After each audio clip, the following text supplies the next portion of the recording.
Figaro Radio. Un autre regard. Anne de Guigné et Salomé Boulet.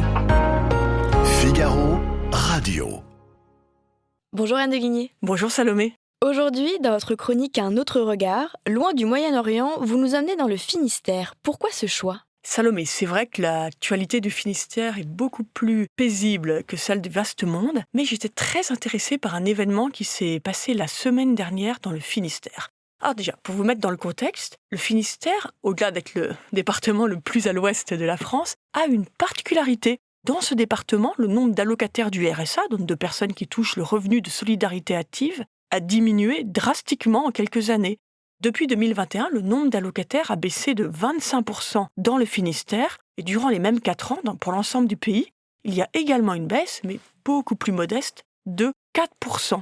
Alors qu'est-ce qui s'est passé dans le Finistère ? Les personnes précaires n'ont pas disparu, elles ne sont pas toutes déménagées vers le sud. En fait, le département a mis en place une politique volontariste de mise sous tension des allocataires pour les rapprocher des postes en tension. Parce que dans le Finistère, il n'y a pas beaucoup de chômage, donc il y a beaucoup d'entreprises qui ont du mal à recruter. Et donc, il y a eu une volonté active de rencontre entre les besoins des entreprises et puis les allocataires du RSA qui cherchaient un travail. Et en fait, selon les chiffres du département, l'année dernière, en 2025, il y a eu une baisse de 1500 allocataires. Donc, toujours selon le département, les 2/3 des sorties s'expliquent par un retour à l'emploi, 19% pour des raisons d'absence de déclaration ou de fraude, et 14% par un changement de situation, un mariage ou simplement un déménagement hors du département. Et j'imagine que ce plan a dû générer beaucoup d'économies pour la collectivité, non ? Oui, bien sûr, si vous avez raison, Salomé. Le RSA est à la charge des départements. Et donc le RSA, c'est en moyenne 535 € d'allocation mensuelle moyenne.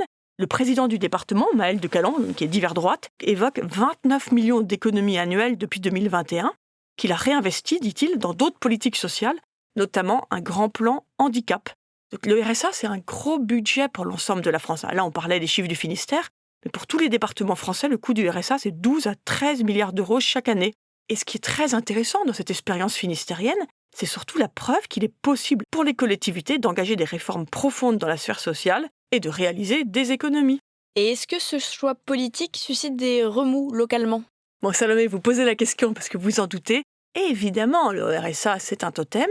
Et cette mise un peu sous tension des allocataires du RSA suscite beaucoup de remous. Il a été pointé du doigt séance après séance par l'opposition donc, qui est socialiste dans le Finistère. Et puis, c'est la nouveauté donc, de la semaine dernière. Il vaut même une comparution en justice au président du département et au directeur en charge de l'emploi. Donc les deux hommes, dans le détail, sont cités à comparaître le 30 mars prochain devant le tribunal correctionnel de Brest suite à une plainte de la CGT et de 6 anciens allocataires qui évoquent une forme de harcèlement institutionnel des services départementaux. Selon eux, les services multiplieraient contrôles et sanctions. Bon, la justice nous éclairera. Le département, lui, se contente de se répondre pour l'instant qu'en fait, avec un taux de sanction de 3,5%, ils sont simplement dans la moyenne des départements français.